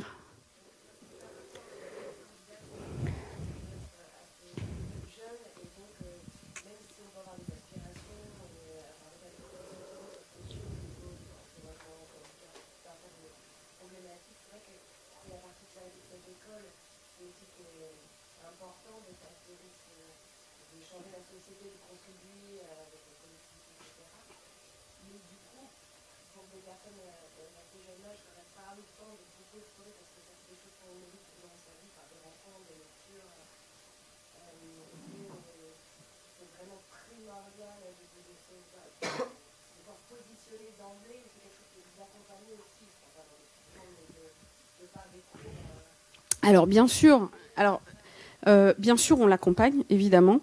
Il n'y a pas des cours stricto sensu de positionnement, mais c'est toutes les rencontres, tous les cours, les ateliers de projet et tout. Et en fait, le fait entre guillemets de cocher cette case, pour le dire rapidement, ça va être un attendu plutôt de la phase 2. Justement, et ce qui veut dire que un ou une élève assez jeune et peut-être pas forcément très très mature, parce qu'on parle de l'âge, mais après il y a la maturité aussi, qui pourrait tout à fait avoir été acceptée, parce que voilà, on l'aurait peut-être éventuellement vu comme pas très mature, mais avec tellement d'autres potentiels que pourquoi pas. En fait, s'il est donc catégorie 1 dans ce profil-là, il y aurait déjà eu 2 ans de maturation et de prise d'âge, on va dire, pour que l'attendu du positionnement soit regardé, on va dire, en phase 2, voire assez tard dans la phase 2, quoi. Non, on accompagne vraiment. On avait fait les calculs pour un élève. Je crois qu'un élève, il a entre 6 et 8 interlocuteurs adultes, enfin pas ses potes, quoi, de la pédagogie pour répondre à ces questions et ces errements éventuels. Je vais passer la parole à Véronique. Je suis désolée parce que... de toute façon, s'il y a d'autres questions de ça, Véronique, évidemment, y répondra. Merci beaucoup de votre attention. Pas trop de chaises en bois, s'il vous plaît, et à très bientôt. D'accord. Et alors pour poursuivre, c'est juste la flèche là? Oui, la grosse flèche, et si tu veux reculer, c'est la petite. D'accord. Je suis désolée, du coup, j'ai pas fait comme je voulais, Corélia. Ouais, non, mais voilà. Je croyais que c'était... Hop là. Non, attends. Oui, mais en plein... Oui, mais pourquoi ça... Ah non, voilà, c'est là. Hop là. Ok. Tu veux que je te... Oui, mais sur la suivante. Voilà, parfait. Bonjour. Je garde ceux qui sont intéressés par les partenariats académiques de l'école. Voilà, c'est ça dont je vais vous parler maintenant. Si tu laisses 30 secondes, je descends au 4e et je remonte, je fais la voiture balai de ceux qui veulent cette fonction. Ah, si tu veux, ouais, je vais commencer doucement, mais très bien. Très bien. J'espère que ça se passe bien pour vous, cette journée. Moi, je serai à Faune demain soir, mais c'est pas grave. Moi, je suis Véronique Escher. Ça fait 25 ans et demi que je suis dans l'école. Et je tire ma référence dans quelques mois. Mais j'y ai passé des années absolument passionnantes. Et depuis une dizaine d'années, un peu plus, je suis responsable de ce qu'on appelle les partenariats académiques. Donc ces partenariats académiques, ils concernent essentiellement des doubles parcours, mais pas que. Donc en fait, je vous ai fait un document très simple, comme c'est du cas par cas. En fonction de vos intérêts, je développerai ce que je vous présente. Hein. Donc sur les doubles diplômes, on en a sur ce que j'appelle l'aval, c'est-à-dire juste après le bac, et puis on en a plus du côté des masters, ce que j'appelle le contraire, pardon. Donc le premier de ces doubles cursus, mais le sciences et design, est-ce qu'il y a des gens chez vous? Oui, le sciences et design, si vous pouvez revenir demain. Non, parce que demain à 11h30, je le présente avec le responsable côté Sorbonne Université. Donc je ferai si vous voulez, je fais un topo assez rapide, mais après on peut descendre, que je vous en parle plus en détail. Hein, mais parce que c'est le plus long, il y a beaucoup de planches dessus, mais alors effectivement, donc ce début de parcours, ce double cursus sciences et design, il existe depuis 2009. Première promotion rentrée en 2010 et il a été créé en partenariat avec, à l'époque ça s'appelait l'UPMC, Pierre et Marie Curie, maintenant c'est Sorbonne Université. C'est un très beau parcours en sciences et en design. Et donc vous avez le nom du responsable côté Sorbonne Université qui est physicien et qui sera là demain pour le présenter avec moi à 11h30. Et je vais vous expliquer comment ça se passe. Ça a beaucoup évolué en bien. Au début, quand on l'a créé, on s'est rendu compte que il était souvent conçu par les familles et par les parents comme quelque chose de rassurant. L'enfant ne perdait pas le contact avec l'université, avec les sciences, avec des diplômes académiques et venait découvrir ici une part plus créative de sa personnalité. C'est dangereux parce que c'est un cursus qui est extrêmement exigeant. C'est un cursus où il faut vraiment y entrer par la porte d'un double amour. C'est vraiment, j'ai deux amours, c'est autant les sciences. Pourquoi je dis ça? Parce que si vous échouez, si l'élève échoue sur une année, sur L1, L2, L3 de licence de sciences ou du côté de l'ENSI, il va sortir de double cursus. Il n'y a pas de redoublement possible. Et en termes d'investissement, on a toujours considéré que c'était pratiquement la charge d'une classe préparatoire. Et puis il faut avoir les épaules solides puisqu'on est entre deux établissements, deux disciplines, deux pédagogies et qu'il faut assumer cette dualité-là. Voilà. Donc il faut avoir vraiment cette double envie pour y rentrer. Et chose très importante, c'est pas sciences et arts, c'est sciences et design. Donc il faut, même si on n'a que 17 ans qu'on sort du bac, avoir déjà un minimum de compréhension de ce que sont les champs du design et ce qu'est la pratique de designer. Si vous venez avec un très beau dossier, mais que pour vous c'est flou et que vous parlez de culture et d'art, ça ne le fera pas. Voilà. Donc il faut vraiment avoir un minimum de vision sur les champs du design. Ce cursus, il n'est pas considéré comme professionnalisant. Il a été créé pour des jeunes qui sortent de bac scientifique avec vraiment un bon dossier scientifique, mais avec un intérêt aussi pour les champs du design. Et c'est une manière de l'offrir, de ne pas encore se spécialiser. Après, il faudra le faire. Donc vous allez être en double parcours sur les deux. Côté sciences, il y a un premier semestre chargé en mathématiques et assez général. Et après, on choisit une spécialité. Et les spécialités possibles du côté de la fac, c'est maths, physique, informatique, mécanique, chimie, biologie. Okay. Et sur le parcours du côté... Vous avez une question? Non. Sur le parcours côté scientifique, l'université vous offrira un parcours uniquement de majeur. Le reste du temps, vous serez ici. Et comme personne n'a malheureusement le don d'ubiquité, à l'ENSI, vous ne pourrez pas avoir cette combinatoire cours et atelier de projet que Charlotte a dû vous décrire avant que j'arrive. Vous ne pouvez pas faire ça. Donc, vous allez alterner des semestres où vous serez uniquement sur des enseignements, à commencer par le premier semestre pour vous munir d'outils et des semestres où vous ne serez que sur l'atelier de projet.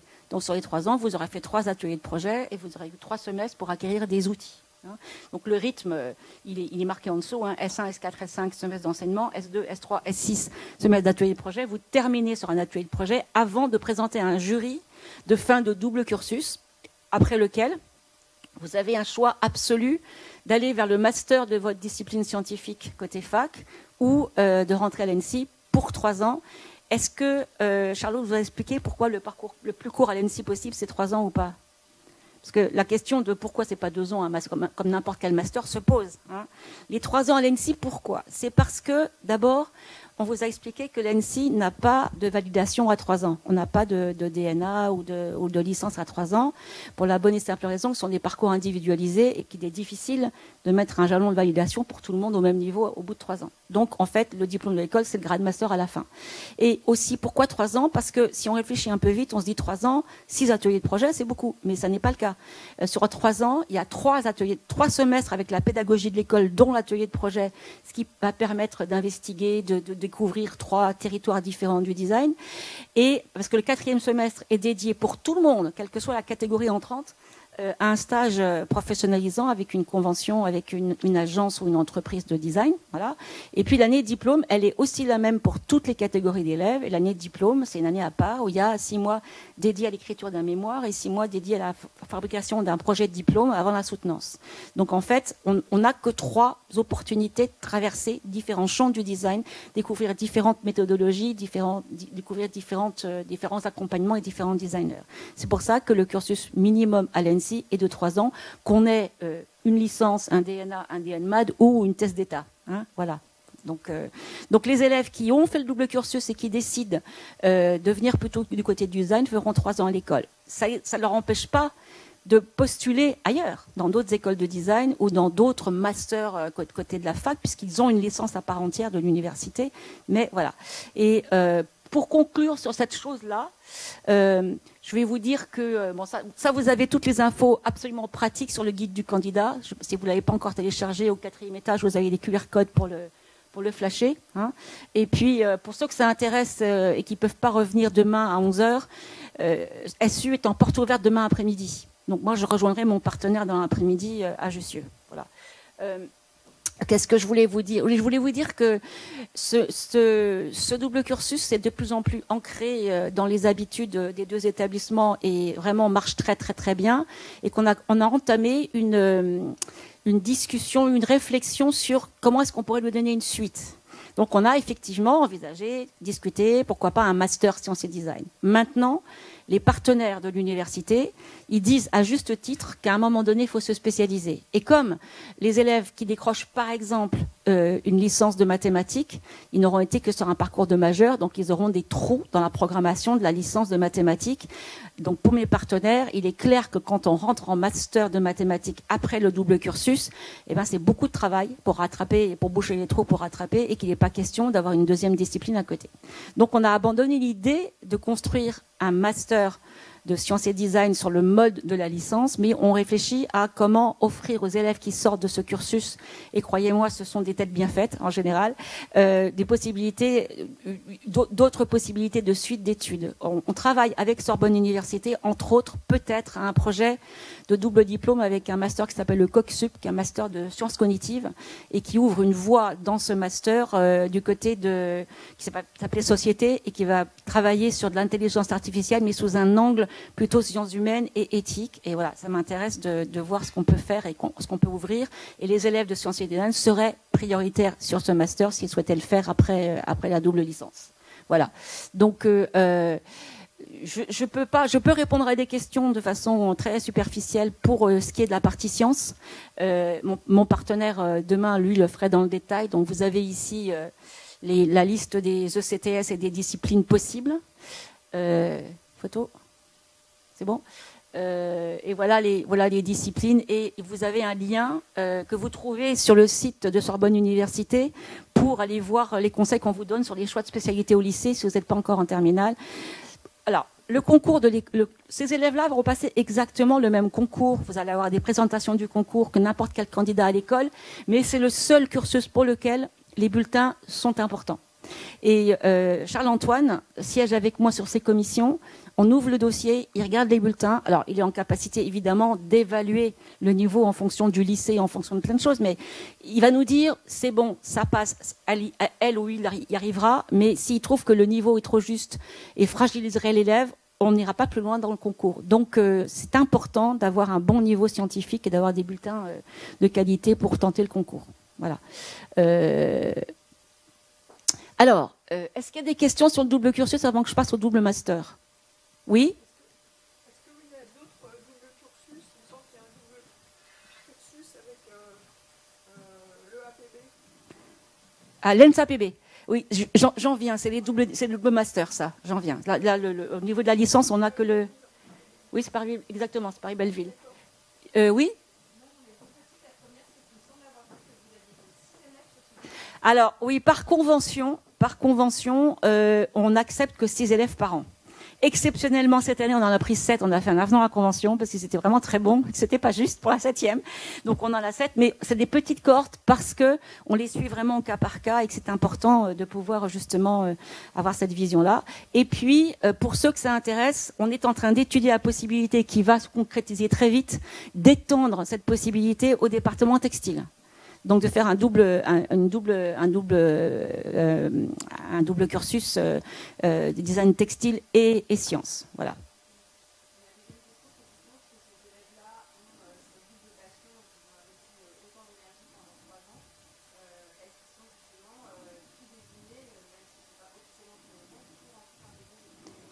Parfaitement. S'ils le souhaitent, ils seront prioritaires sur ce double master avec sciences cognitives.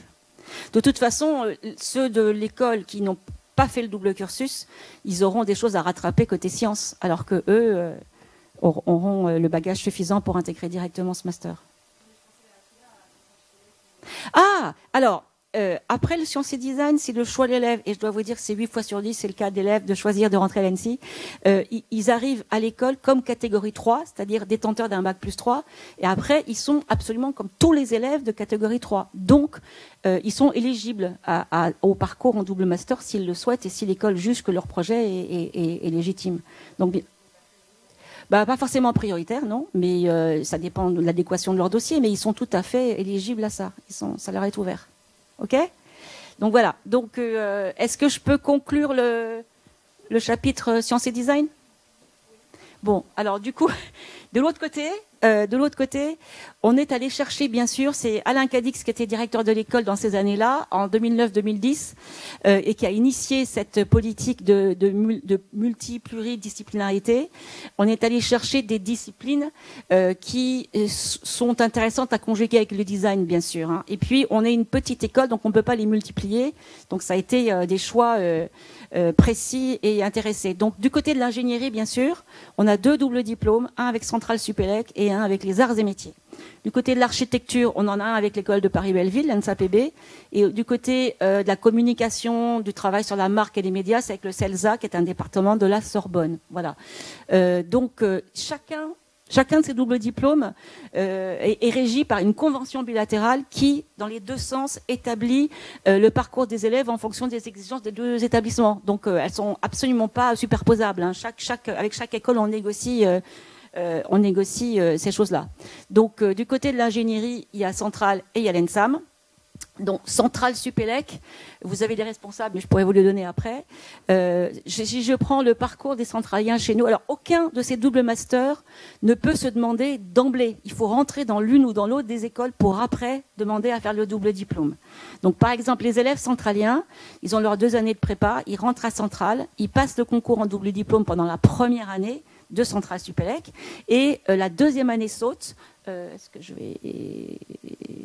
Non, en fait, j'ai fait des planches très simples parce que je voulais vous expliquer au cas par cas. Donc, Centrale Supélec, les élèves de Centrale Supélec qui intègrent le double diplôme, leur 2e année est remplacée par une année complète d'immersion à l'ENSI. Après, ils vont retourner faire la 3e année à Centrale parce que c'est l'année de spécialisation, de professionnalisation, et ils reviendront finir le parcours à l'école. Voilà. Et on essaye de plus en plus, pour fluidifier les choses, peut-être de mutualiser certaines choses comme le stage, mais ce n'est pas toujours faisable. Les élèves de l'ENSI qui veulent aller à Centrale, vous imaginez bien qu'ils ne vont pas obtenir le diplôme d'ingénieur de Centrale.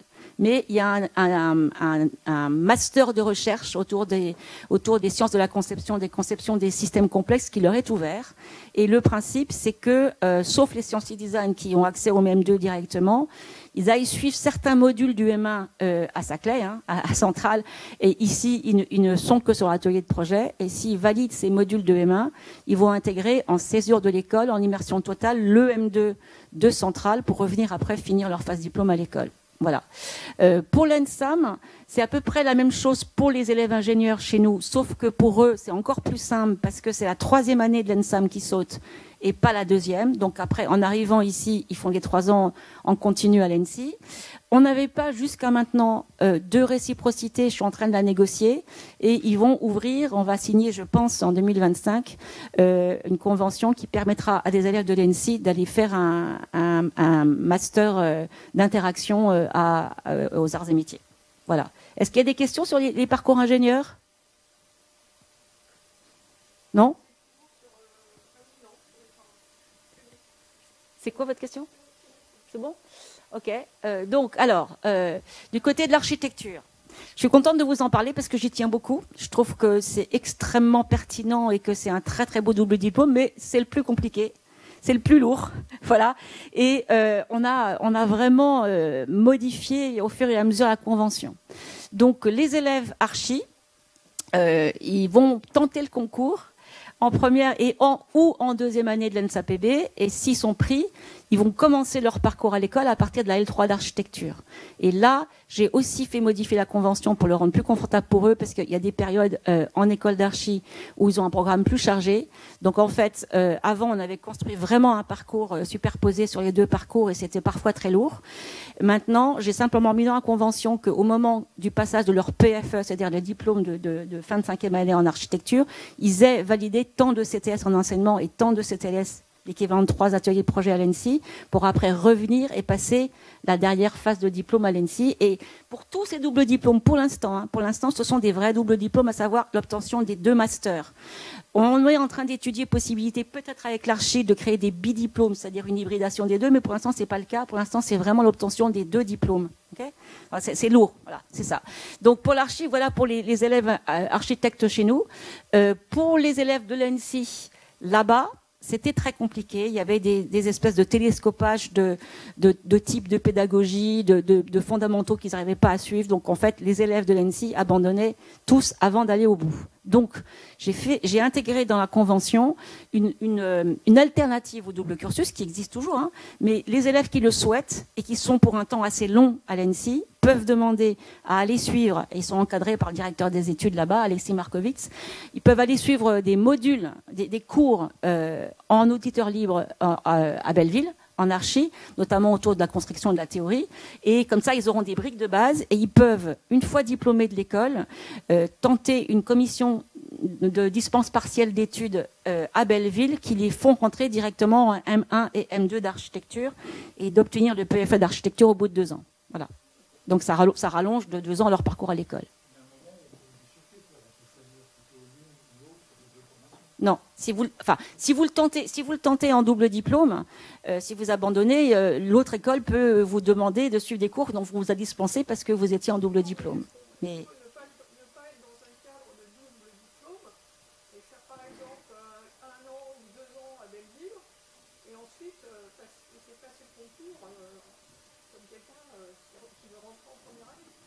ah ben ça bien sûr, c'est tout n'importe quel, même quelqu'un qui a un bac plus 10 peut tenter le concours d'entrée à l'école. Et là, je sais pas si on vous l'a expliqué, mais on rentre pour 3, pour 4 ou pour 5 ans d'études en fonction du bagage précédent. Donc ça, c'est bien sûr, c'est un droit.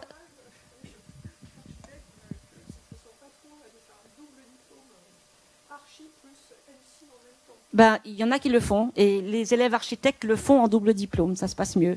Donc on s'arrange, par exemple, si vous connaissez un peu Belleville, l'équivalent de l'atelier de projet à Belleville, c'est studio. Donc on s'arrange pour que sur un même semestre, il ne soit pas à la fois sur l'atelier de projet ici et le studio à Belleville, et on alterne des semestres où ils sont à cheval sur les 2, mais pas sur les mêmes types d'enseignement. Et ça rallonge, évidemment, ça rallonge le parcours, hein, mais c'est exigeant, mais on a... Ah oui, ça c'est lourd, oui, c'est lourd. Mais des 2 côtés, il y a des dispenses de cours, en fait. On s'arrange dans le parcours. Voilà. Donc oui. Oui. Absolument. C'est l'un ou l'autre. Une fois que tu rentres à l'ENSAPB ou que tu rentres à l'ENSI, les processus d'admission dans notre école ne sont pas tout à fait les mêmes, mais tu demandes à la direction pédagogique de l'école dans laquelle tu es à faire le double diplôme. Et donc, quand tu es à l'ENSI, il y a une double possibilité, qui est de le faire en double diplôme, c'est lourd, ou de le faire comme ce que je viens d'expliquer, à savoir d'aller suivre des modules en candidat libre en plus de ton programme à l'ENSI à Belleville, et après de présenter un dossier pour une commission de dispense pour rentrer en M1 et M2 d'architecture à Belleville. D'autres questions sur celui-là ?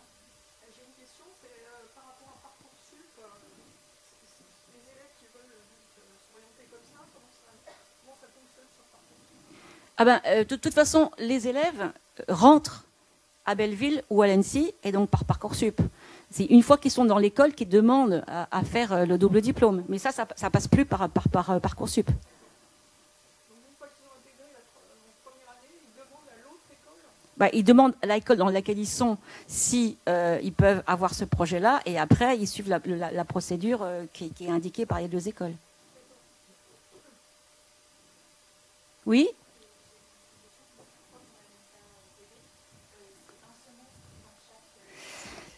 Alors, j'ai du mal à te répondre parce que c'est vraiment des parcours totalement individualisés que je les suis au cas par cas. Et pour te dire, il n'y en a pas 2 qui ont fait le même parcours. Et à chaque semestre, j'ai réécrit avec eux la suite. Parce que par exemple, je te donne un exemple, mais à l'ENSAPB, quand tu es élève en archi, tu as une mobilité obligatoire. Cette mobilité, elle est sortie de la convention en double diplôme parce que c'est trop long. Maintenant, quand il y a des élèves qui insistent et qui pleurent, qui veulent faire leur mobilité, on les autorise, donc ça oblige à redécouper le reste du cursus, tu vois. Mais donc, c'est vraiment des parcours à la carte et on suit les élèves au cas par cas. D'autres questions sur le double diplôme archi ? Oui ?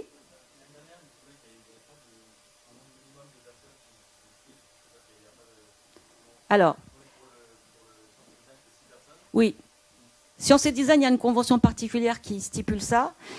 Pour les doubles diplômes, pour l'instant, on n'a pas mis de numerus clausus. Il y a un numerus clausus qui est cruel pour le cursus initial de créateur industriel qui est de 35. Et on en rajoute entre 10 et 15 sur tous les doubles diplômes, dont les sciences et design. Mais c'est rare qu'on ait plus de 2, 3 maximum candidats admis dans les doubles diplômes. Donc voilà, c'est des petites cohortes. Mais pour l'instant, il n'y a pas de numerus clausus. Sur le cursus de CI, mais on rajoute les doubles diplômes, on rajoute le textile. Voilà, donc oui, sur le cursus initial, le cursus, ouais, 35, ouais.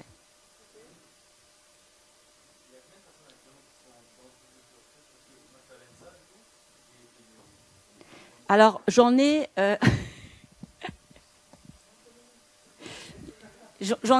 encore 4 des filles qui sont à différents niveaux du cursus et qui sont encore en double cursus. Voilà. Il y en a quelques-uns qui sont sortis aussi, mais pour l'instant, il y en a 4 qui sont en cours de double cursus. Et sur la formule que je viens d'expliquer, j'en ai déjà 2 qui l'ont entamé l'année dernière, qui sont en phase diplôme ici, mais qui, en même temps que leur phase diplôme, suivent un studio à Belleville, donc c'est lourd, mais qui font cette formule-là pour tenter cette commission de dispense après leur diplôme de l'ENSI. Voilà. D'autres questions? Non? Alors, on en a un autre qui s'appelle, j'ai reçu ce matin, je ne sais pas s'il y en a dans la salle, j'ai reçu 10 élèves du CELSA.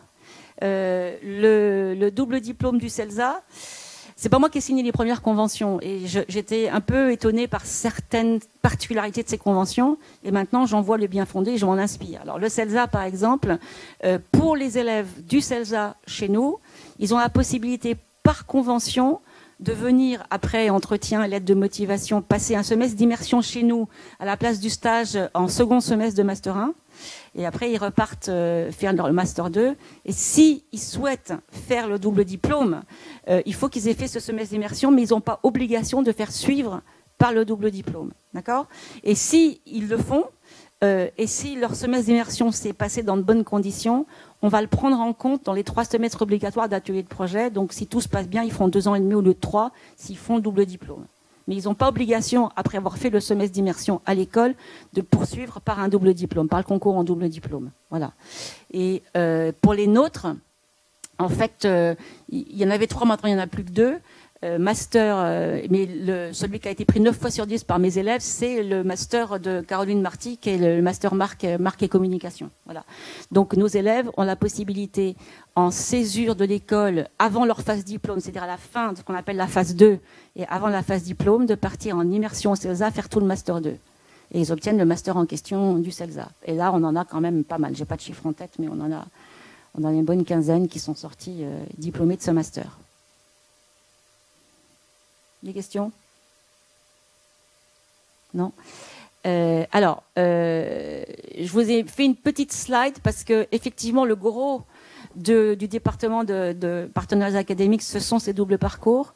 Mais au fil du vent, au fil des partenariats, on a noué d'autres liens qui se manifestent sous forme de workshops communs ou d'échanges académiques, des choses comme ça. Donc avec Sciences Po, l'école d'affaires publiques, parce que je ne sais pas si vous le savez, mais l'école a ouvert il y a quelques années une chaire qui s'appelle Chaire Innovation Publique, qui était d'abord uniquement NC, ENA, et dans laquelle sont rentrés après Sciences Po et Polytechnique. Et la composante de Sciences Po qui est dans la chaire, le partenaire privilégié, c'est l'école d'affaires publiques. Donc avec eux, tous les ans, on a un studio, sur le mode des studios que vous ont expliqué Charlotte, et où on crée des équipes mixtes entre des élèves designers et des élèves de Sciences Po pour travailler sur des défis qui sont proposés par des partenaires de Sciences Po. Donc ça marche assez bien, même si nous on a du mal à mobiliser parce que il y a des télescopages entre les calendriers académiques qui sont pas très très faciles à gérer. Mais ça porte des fruits et c'est super intéressant. L'ESCP, l'ESCP a un module de 4 mois qui s'appelle l'option E, qui est un module dédié à l'entrepreneuriat, à la start-up, etc. Et donc, ils ouvrent ce module à nos élèves. Donc, quand ils sont en phase 2, sur le premier semestre de l'année, ils peuvent aller faire cette option. Alors, c'est pas diplômant, ils obtiennent un certificat de l'option E, mais ils obtiennent une formation assez solide sur ce que c'est que de monter sa propre entreprise, créer une start-up, etc. Donc voilà. Et puis AgroParisTech, ça vient. On n'en avait pas cette année, mais on a souvent un workshop commun avec eux sur des questions qui m'intéressent beaucoup, moi en tout cas, autour de nourrir la ville, autour des espaces urbains, autour de ces questions-là.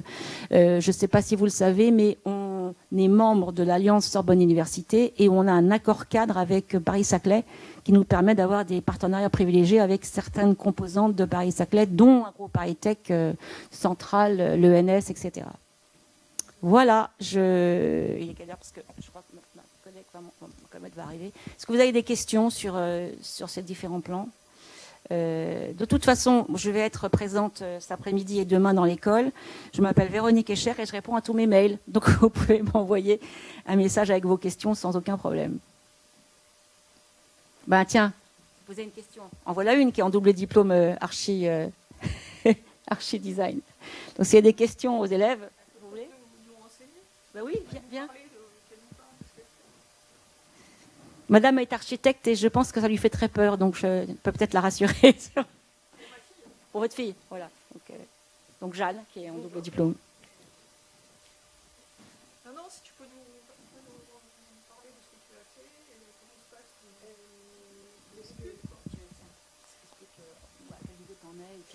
Oui, bon alors je suis désolée, je ne sais pas ce que Véronique vous a déjà dit. Oui. Donc moi je suis en 5e année à l'école d'architecture et c'est ma 3e année ici. Donc là je suis en train de faire mon mémoire à l'école d'architecture et ici donc j'ai suivi 2 ateliers de projet, donc 2 gros projets et 3 semestres de cours. Que l'école d'architecture, c'est ça. J'ai passé le concours en première année, j'ai été prise directement et en fait j'ai intégré le double diplôme uniquement en 3e année, au début de ma L3. Non, le concours, pardon. Oui, le concours d'entrée. Oui, c'est ça. 2 ans d'archi. Et en fait, on peut passer le concours soit, parce que moi je venais de l'école d'architecture, donc on peut le passer soit en première année, soit en 2e année. Pour une entrée toujours en L3, oui, c'est ça. Oui, c'est ça. Oui.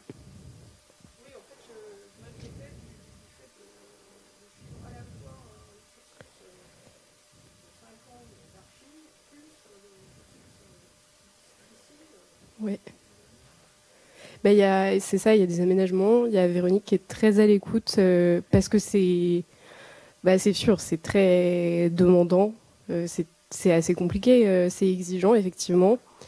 Ça demande beaucoup d'efforts, d'investissement de notre part pour jongler avec les 2 écoles, répondre aux attentes des 2 écoles. Mais c'est vrai que, en tout cas, personnellement, je ne regrette pas du tout ce choix, même si c'est dur, oui. Parce que je trouvais que j'avais fait du design avant. Je suis rentrée à l'école d'architecture et je trouvais qu'il manquait... dans ma formation, il manquait l'approche que j'avais en design avant.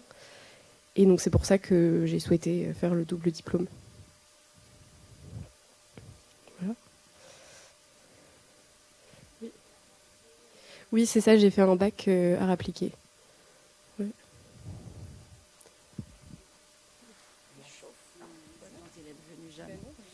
Est-ce qu'il y a d'autres questions sur les parcours que je viens de vous présenter ? Sinon, parce que ma collègue n'est pas encore arrivée, donc on a un peu de temps. Mais non ? C'est bon ? Donc voilà, réfléchissez, baladez-vous, faites-vous présenter les projets dans cette école pour vous projeter dessus. Regardez pour voir si ça correspond vraiment à ce que vous imaginiez. Et puis si vous avez la moindre question avant le concours, parce que juste avant le concours, je ne réponds plus, mais vous pouvez m'envoyer un mail, véronique.escher@tensi.com, et je répondrai à vos questions. OK ? Bonne journée.